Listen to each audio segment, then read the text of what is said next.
nosotros podemos pasar de la representación intrínseca de la velocidad a lo que se podría llamar la representación extrínseca o dependiente del sistema de referencia, de la siguiente manera. Primero, recordando que nosotros partimos de un conjunto de tres ecuaciones paramétricas, las cuales habíamos escrito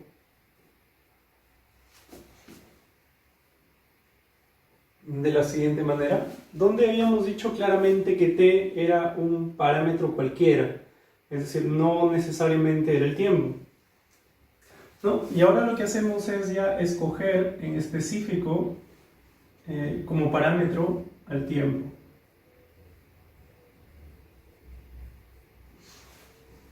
Y recordamos la expresión de la velocidad que habíamos encontrado, que era la siguiente. Velocidad, ese punto, derivada de ese respecto del tiempo, por el versor tangente, ¿no?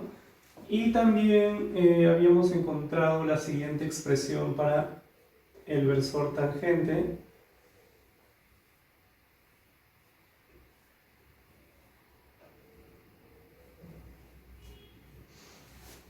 y ya que R se puede escribir en función de sus componentes, tendríamos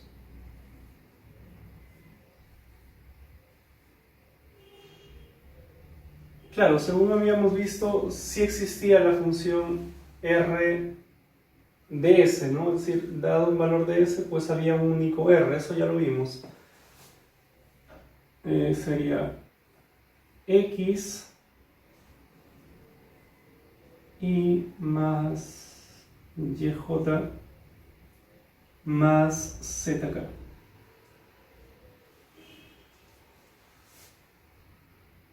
Bien, podríamos escribir entonces versor tangente como derivada, ya, esto lo podríamos escribir, derivada de x respecto de s, lo podríamos escribir de la siguiente manera, x' de s.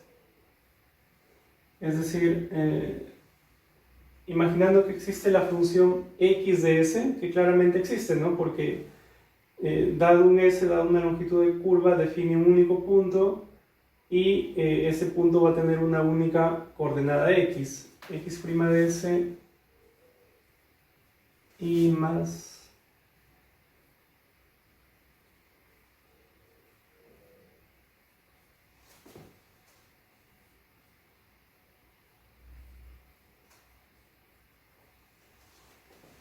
reemplazando esta expresión acá, tendríamos por tanto que la velocidad es igual a ese punto, bueno, vamos a dejarlo como ese punto todavía, por t, es decir, por todo esto, nos quedaría esto de acá, ¿no?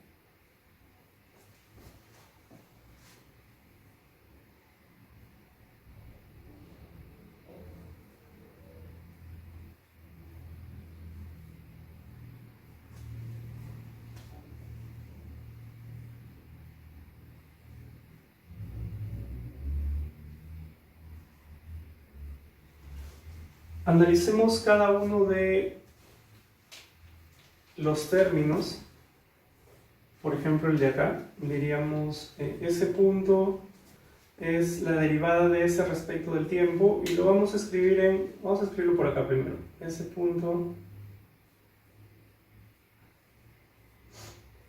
ya ese punto es la derivada de ese respecto del tiempo y lo podemos escribir como una relación entre diferenciales. Diferencial de s entre diferencial de t. Y lo mismo para x' de s, ¿no? Como diferencial de x entre diferencial de s.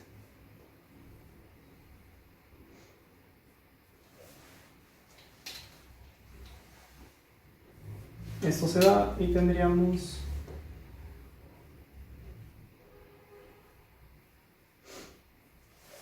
y esta función, la función x de t, claramente que existe, ¿no? Porque acá la habíamos puesto de partida.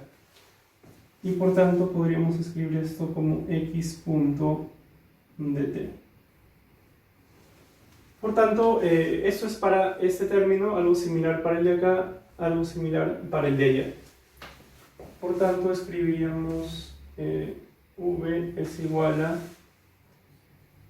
x.dt y más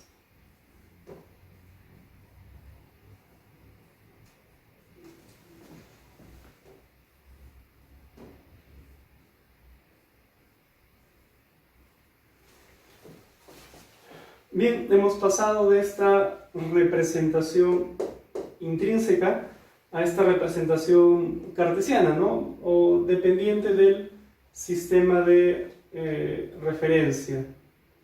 Bien, habíamos definido la aceleración como la derivada de esta cantidad de la velocidad en el tiempo.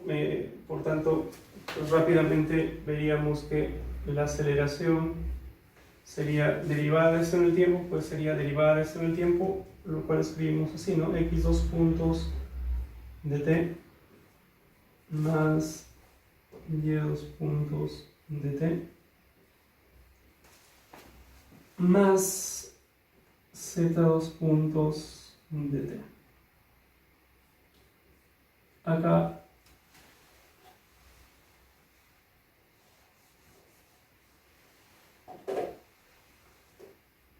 debía ser así. Ahora vamos a hacer algo bastante interesante. Vamos a imaginar lo siguiente, vamos a imaginar que una partícula se mueve por el espacio siguiendo cierta trayectoria según sus correspondientes funciones paramétricas con parámetro el tiempo. Y vamos a imaginar que hay, o vamos a imaginar nada más, no que hay, vamos a imaginar tres partículas que se mueven en los correspondientes ejes X, Y y Z, únicamente en los ejes nada más. Por tanto, su movimiento es rectilíneo, está contenido en una recta, y cada una de esas tres partículas imaginarias se mueven según estas correspondientes funciones. Entonces, repito, partimos de que una partícula se mueve por el espacio siguiendo una trayectoria según estas tres funciones, y a partir de esa partícula imaginamos tres partículas imaginarias, valga la redundancia, solamente las vamos a imaginar, las cuales se muevan en cada uno de los correspondientes ejes X, Y, Z, y cada una de ellas se mueva según cada una de estas funciones. Bien, vamos a representar eso. Voy a tratar de dibujar un sistema de referencia por acá.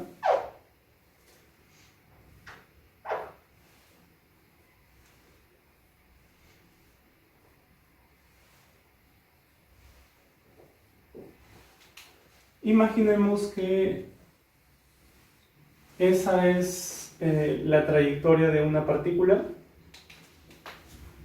Podemos imaginar que empieza por acá y viaja en ese sentido, ¿no? Bien, la trayectoria de esa partícula pues está establecido o puede ser establecida mediante estas tres funciones, ¿no? X, Y z dt.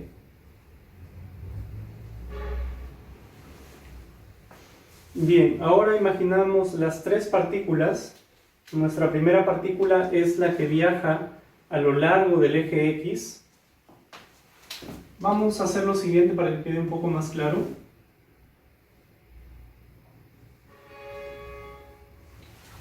Ese puntito representa la partícula en un instante del tiempo cualquiera. Entonces yo digo, voy a imaginar una partícula que se mueve en el eje X, su movimiento es rectilíneo, es decir, siempre está contenida la partícula en el eje X, y su posición en ese eje X es idéntica o está dada exactamente por esta función, es decir, por la misma función de posición X de la partícula inicial, ¿no? Entonces yo imagino que acá en el eje X tengo una partícula que se está moviendo cuya posición x de t es justamente esta función. La voy a dibujar por acá. Vamos a tratar de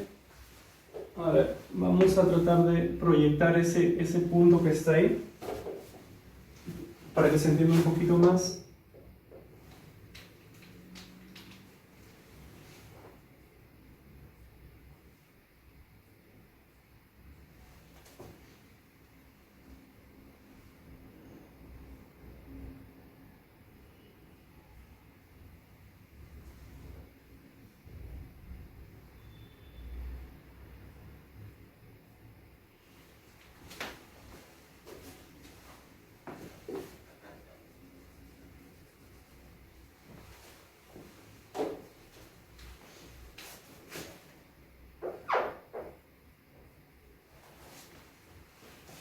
Ya, en cierto instante cualquiera, la partícula inicial, original, por así llamarle, la partícula que estamos estudiando, la que se mueve en 3 dimensiones, está acá, ¿no? En ese instante,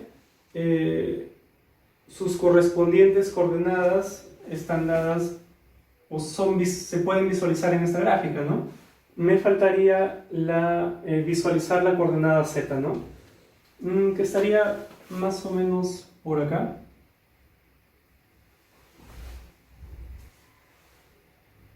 A ver, para que quede un poco más claro, vamos a trazar.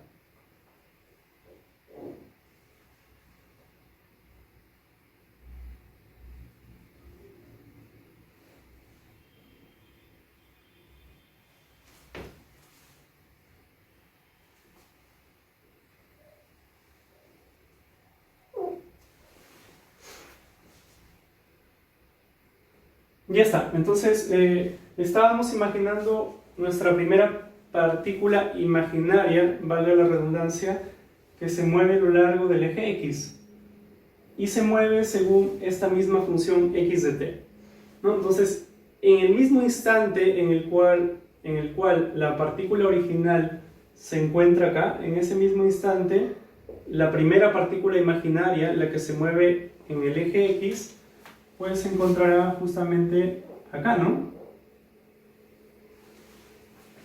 Porque justo ahí estaría la misma coordenada x que la partícula original. Ya. En ese mismo instante,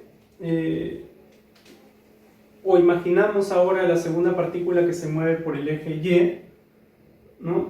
Y solamente en ese eje y, según esta función y de t, y en ese mismo instante, pues, esa partícula estará claramente acá, ¿no? Lo mismo para z, nuestra tercera partícula imaginaria. Se mueve así esa partícula según la función z de t, y pues estará por acá. ¿Sí? Entonces, ¿qué es lo que estamos haciendo? Estamos diciendo, oye, queremos analizar el movimiento de una partícula en general por 3 dimensiones, y para poder analizar ese movimiento para poder estudiar el movimiento de la partícula, estamos imaginando 3 partículas adicionales, ¿no? Esta y esta, que se mueven según estas funciones que están acá. ¿De acuerdo? Ya, analicemos entonces cada uno de los movimientos de esas 3 partículas imaginarias que estamos creando, y lo que quiero que hagan es que se enfoquen en una única partícula. Por ejemplo, empecemos con la que se mueve a lo largo del eje X y tratemos de aplicar las relaciones que habíamos encontrado a partir de la visión intrínseca para describir el movimiento de una partícula que se mueve por una trayectoria. Entonces, lo que habíamos encontrado nosotros era que la velocidad es igual a ese punto t, ¿no? Empecemos por la velocidad. Ya, esta relación la vamos a aplicar a la partícula que se mueve por el eje X, ¿de acuerdo? Entonces, olvídense de todo lo demás, imaginen que de verdad existe esa partícula cuya trayectoria es una línea recta, ¿no? O trayectoria recta simplemente.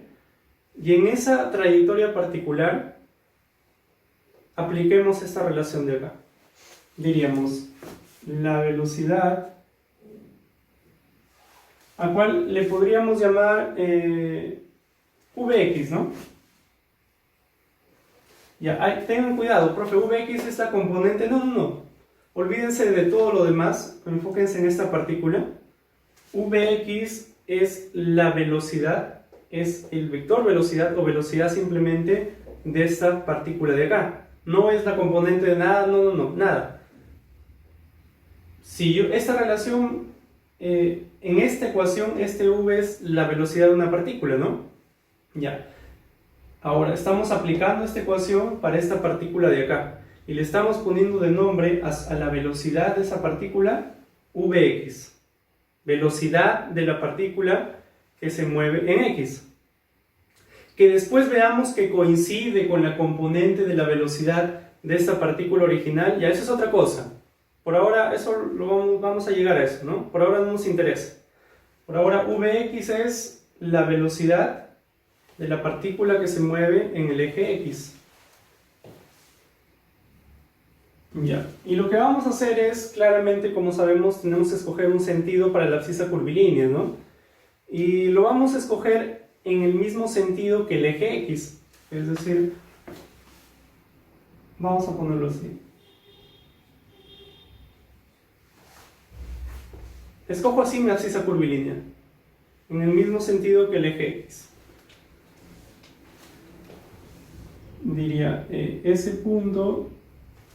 Y el versor tangente, claramente, como habíamos visto, tiene el mismo sentido que la abscisa curvilínea. Entonces, el versor tangente tendría el mismo sentido que S, ¿no? Estamos escogiendo así S. Por tanto, el versor tangente es el versor que es tangente a la trayectoria. En este caso, tangente a la recta, al eje X, pues es en la misma dirección que el eje X, ¿no? Y con el mismo sentido que el eje X, ya, pues a ese versor, o ese versor sería justamente el vector unitario del eje X, ¿no?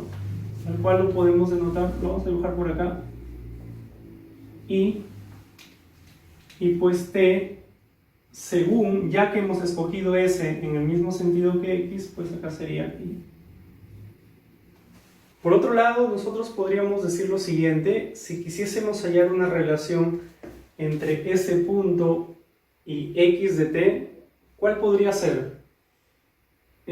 Profesor, si usted escoge la abscisa curvilínea S así, y si usted quiere, profesor, podría escoger el origen de esta abscisa curvilínea coincidente con el origen del eje X, ¿no? Entonces, en ese caso, claramente sería S es igual a X. En caso de que uno no quiera escoger el origen coincidente, pues no hay ningún problema. Si uno escoge el origen más allá o más acá, pues esta relación simplemente cambia por una constante, ¿no? Podríamos ponerlo así, más constante, donde puede ser esa constante positiva, negativa o eventualmente cero. Bien, no nos interesa por ahora esa constante, no nos interesa dónde escojamos el origen para S, porque lo que nos interesa es la derivada de esta ecuación de acá. Yo diría, ese punto es igual a derivada respecto del tiempo, ¿no? Sería x punto más derivada de la constante, que pues es 0. Entonces, ese punto y x punto son lo mismo. Por tanto, yo podría escribir acá lo siguiente: la velocidad de la partícula que se mueve a lo largo del eje X es igual a x punto, vamos a ponerle de t para acordarnos, por y. ¿De acuerdo? Entonces, algo similar, esta es la velocidad de la partícula que se mueve por el eje X. Algo similar podríamos hacer para la partícula que se mueve a lo largo del eje Y también para Z. Podríamos, por tanto, escribir lo siguiente: velocidad de la partícula que se mueve por el eje Y es y punto ¿De dónde sale esto? ¿Por qué acá es X? Porque habíamos dicho que la partícula que se mueve por el eje X se mueve según esa es la posición, X de t, esa es la función que define la posición de esa partícula. Por definición, ¿no? Esas tres partículas imaginarias, cada una de ellas se mueven según cada una de estas ecuaciones. Entonces la partícula en X se mueve según este X de t. Entonces su posición es X, ¿no? Eso es lo que escribí por acá. La posición es X y la abscisa curvilínea, la longitud de curva en esa trayectoria recta, pues si la escojo así, en el mismo sentido que X, pues puedo plantear esta ecuación de acá, ¿no? Si es que los orígenes son idénticos, pues esa constante vale 0, pero no nos interesa como acabamos de ver. Bien, algo similar será para z, velocidad de la partícula que se mueve en z, igual a z punto. Ahí está. Y ahora decimos lo siguiente, ¿qué pasa si sumamos estas tres cosas? Si sumamos estos tres, ¿qué tendríamos? A ver, vamos a ponerlo por acá. Si sumamos esos tres, Vx más Vy más Vz, tendríamos x.i más y.j más z.k, ¿no? Que es justamente lo que habíamos escrito, ¿dónde está? Por acá, ¿no? Tendríamos esto de acá, es decir, v. ¿Y qué cosa es v? ¿Qué cosa es v? Es la velocidad de la partícula original, ¿no? Entonces, conclusión, la velocidad de la partícula original, ¿no? Que podría ser, imaginemos de repente así, es igual a la suma de las velocidades que tienen las partículas imaginarias que se mueven en los ejes, ¿no? De manera rectilínea, según estas funciones x de t, y de t y z de t, ¿no? Es decir, me estoy refiriendo a estos términos de acá. Entonces digo, esta partícula tiene su velocidad v, esa partícula imaginaria, vx, esta partícula imaginaria tiene su velocidad vy, y esta partícula imaginaria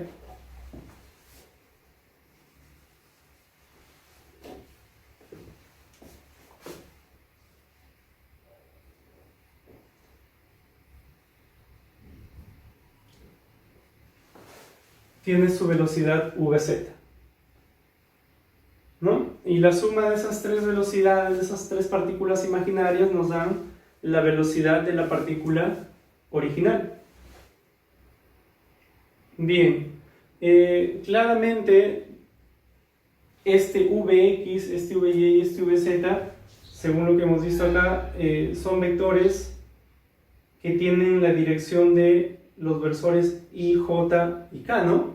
Entonces, coincidentemente, Vx también es la componente en X de la velocidad, ¿no? Miren, coincidentemente. Entonces, ¿qué cosa es Vx? Vx por definición es la velocidad de la partícula imaginaria. Y lo que estamos viendo ahora es que también es la componente en X de v, ¿no? Vx es la ¿por qué? Porque justamente Vx solamente tiene componente en I, Vy en J y Vz en K. Entonces acá esta suma también expresa una descomposición en componentes, en los tres ejes. Entonces Vx definido inicialmente como la velocidad de la partícula imaginaria que se desplaza en X, también es la componente de la velocidad de la partícula original en la dirección X, ¿no?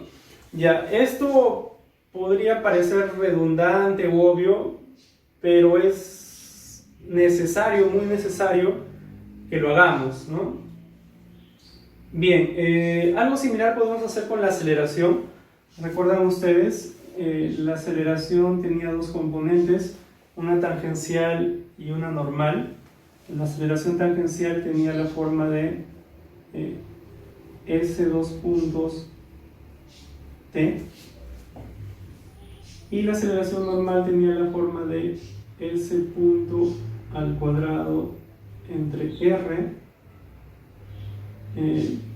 por L. Ya. Esta relación general la vamos a aplicar de nuevo a las tres partículas imaginarias. Empecemos por la que se mueve en el eje X. Diríamos... ya hacemos algo similar, ¿no? Le vamos a poner un nombre. Le vamos a poner el nombre de AX. Entonces, ¿qué es AX? Es la aceleración de la partícula que se mueve por el eje X. Bien, ese dos puntos, pues lo sacamos de acá, ¿no? Ese dos puntos sería X dos puntos. X dos puntos. T, pues ya lo establecimos, ¿no? Era I, T es I. Y ahora vamos a decir lo siguiente, solamente para no, de repente utilizar algún proceso de límite, por simplicidad nada más. Preguntarnos por esta cantidad, ¿no? Ese punto al cuadrado, bueno, ese punto es un finito en general, ¿no? Es un finito. Al cuadrado ya, es un positivo, es un real positivo. Y la pregunta sería el R, ¿no? R es el radio de curvatura. Pero recuerden que estamos en una trayectoria que es recta, ¿no? Porque estamos enfocados en esta partícula que recorre, que se mueve en una recta, ¿no? Justamente en la recta del eje X. Entonces yo les pregunto, ¿el radio de curvatura para una trayectoria recta cuál es? Ya, el radio de curvatura es el radio del círculo osculador, ¿no? Y claramente, bueno, si ustedes lo piensan un poquito, se van a dar cuenta que no se puede definir ningún círculo, ¿no? Si yo tengo una trayectoria recta, no hay forma de que yo realice el proceso de límite para poder encontrar el círculo osculador. Ya, lo que podemos hacer solamente para simplificarnos un poquito el análisis es decir lo siguiente, ¿no? Yo puedo imaginarme trayectorias cada vez más rectas, empezando por una trayectoria curva cada vez más rectas, y darme cuenta que mientras más recta se hace la trayectoria, el radio del círculo osculador crece indefinidamente, ¿no? Por ejemplo, si yo imagino esta trayectoria, digo, oye, en este punto, ese es el círculo osculador. Si yo imagino una trayectoria un poco más recta, pues el círculo osculador va a ser más grande, ¿no? Porque si ustedes imaginan la tangente y un punto cercano, pues para que contenga un círculo al punto y a la tangente, pues tiene que ser un círculo más grande, ¿no? Entonces yo en mi mente imagino que esta trayectoria se aplana más hasta volverse una recta, y lo que me doy cuenta es de que el radio del círculo osculador tiende al infinito. Ya, eso requeriría una demostración rigurosa, no lo estamos haciendo, estamos tratando de verlo por el lado intuitivo, pero claramente sí existe la demostración, en este caso utilizando límites, ¿no? Sería límite cuando, o límite para la trayectoria cuando de alguna manera podríamos describir cómo es que pasamos de una trayectoria curva a una recta, pues en ese límite R, veríamos que R tiende al infinito. Entonces lo que se suele decir es lo siguiente, se dice simplemente el radio del círculo osculador de una trayectoria recta es infinito. Ya, eso no está propiamente dicho, porque si a mí me preguntan por el radio de un círculo, el radio de todo círculo es un finito, ¿no? Es un número real, positivo. Entonces no puede ser un círculo que tenga un radio negativo, ¿no? Tampoco puede ser un círculo que tenga radio imaginario o que tenga radio infinito, como es el caso, porque el infinito no es un número, es un límite, ¿no? Entonces se suele decir así, se suele decir que el radio del círculo osculador, o el radio de curvatura, son sinónimos de una trayectoria recta, es infinito, ¿no? Pero si a mí me preguntan de manera rigurosa por el radio del círculo osculador de una trayectoria recta, rigurosamente lo que tendría que decir es: no existe tal círculo osculador, no existe, y por tanto no existe radio, ¿no? Pero aunque no exista radio ni círculo osculador, pues sí se puede realizar el proceso de límite, y en ese proceso de límite se encontraría de que R tiende al infinito, ¿no? Entonces imaginemos, tengo un finito arriba, ese punto al cuadrado, entre algo que tiende al infinito, pues tengo una cantidad que tiende a cero, ¿no? Entonces simplemente nos olvidamos de ese término y nos quedamos con lo que tenemos ahí. X2 puntos, vamos a escribirlo así, X2 puntos y vamos a ponerle el argumento T.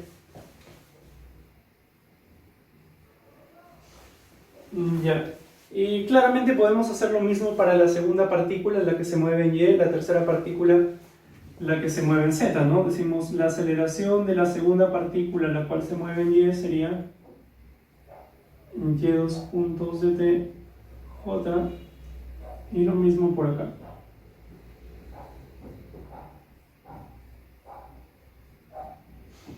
Y ahora hacemos algo similar a lo que hicimos por acá, sumamos esos tres, diríamos AX más AY más AZ,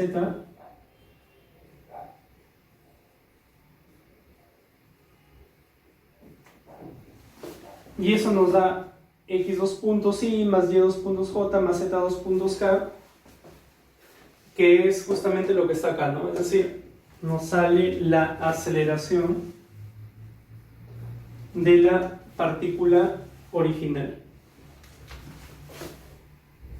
Va a tener una aceleración, ya no lo dibujo, ya se entiende.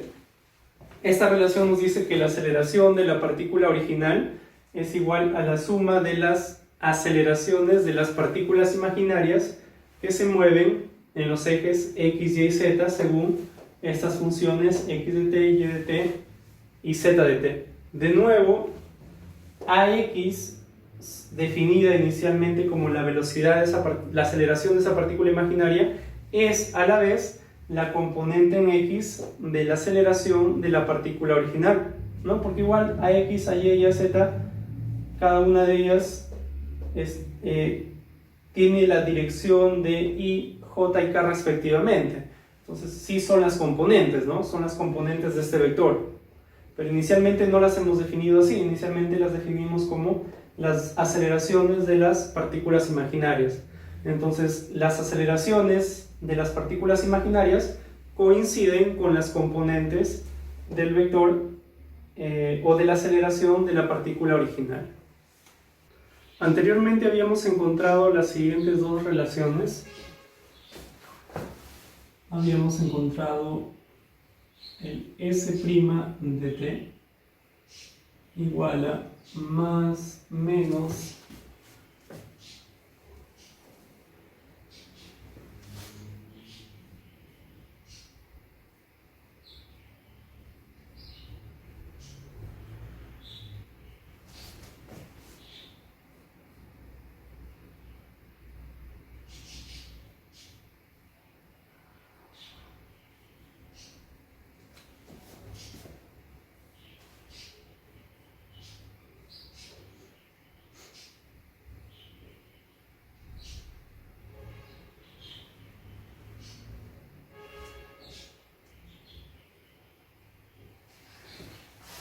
y también habíamos encontrado una relación para el S de t.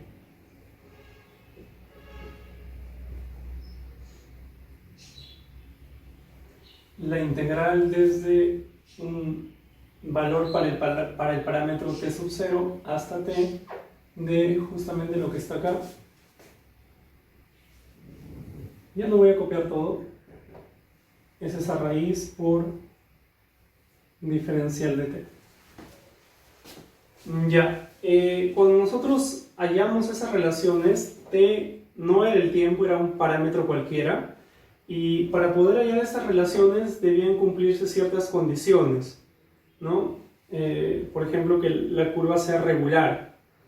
Ya, cuando nosotros decidimos utilizar t como tiempo,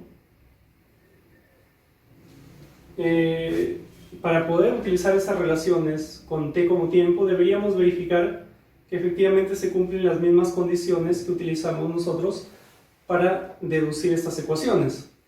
Entonces, se puede demostrar que sí, bajo ciertas consideraciones físicas, que efectivamente podemos utilizar sin problema el tiempo como parámetro, ¿no? Y que por tanto estas ecuaciones siguen siendo válidas. Bien, para más detalles, por favor, vayan al libro texto. Lo que implica eso es que si nosotros ya ahora consideramos al tiempo como parámetro, pues esas ecuaciones las reescribimos de la siguiente manera. Ya no sería derivada respecto del tiempo, la cual denotamos por ese punto. Acá sería derivada respecto del tiempo, x punto, derivada respecto del tiempo, y punto, z punto, ¿no? Por este lado sería s en función del tiempo más menos integral, y los límites ahora serían entre un instante inicial t sub 0 y un instante final t cualquiera, ¿no? Raíz cuadrada de todo lo que está acá por diferencial de t. Finalmente vamos a escribir dos relaciones que nos van a servir muchísimo. La primera de ellas es la siguiente: integral entre un instante t sub 0 cualquiera fijado arbitrariamente y un instante t de ese punto de t diferencial de t. Pues esto claramente es integral, sería el s, ¿no? El s de t evaluado entre esos dos valores inicial y final.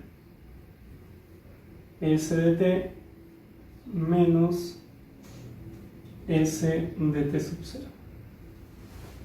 Algo similar vamos a hacer para el s dos puntos, diríamos integral de t sub 0 a t de s dos puntos de t diferencial de t. Esto sería igual, integral de ese dos puntos sería ese punto, ¿no? Ese punto evaluado en t menos ese punto evaluado en t sub 0. No, si ustedes quieren, pueden pasar un término al otro lado y escribir algo, por ejemplo, así, ¿no? Escribir s de t, que en muchos casos es lo que nos interesa encontrar, es igual a s de t sub 0 más la integral